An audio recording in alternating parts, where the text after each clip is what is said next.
आज तू काहीच बोलू नकोस. आज फक्त मला बोलू दे. तुला वाटतंय ना की मी तुझ्याकडे दुर्लक्ष करतोय. तू हाका मारतोयस आणि मी डोळे मिटून बसलोय. तू म्हणतोस ना, स्वामी मी तुमचं काय वाकडं केलं, माझ्याच नशिबात हे का.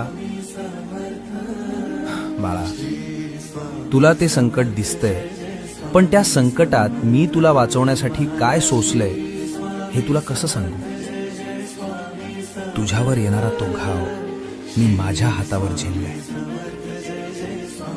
तुझा माझ्यावरचा राग सुद्धा मला गोड वाटतो रे, कारण त्या रागाच्या मागे तुझं माझ्यावरचं प्रेम दडलंय. हे बघ, जगाला वाटत असेल की तू हरलायस, पण जोवर माझी नजर तुझ्यावर आहे तोवर तुला हरवण्याची ताकद काळामध्ये सुद्धा नाही.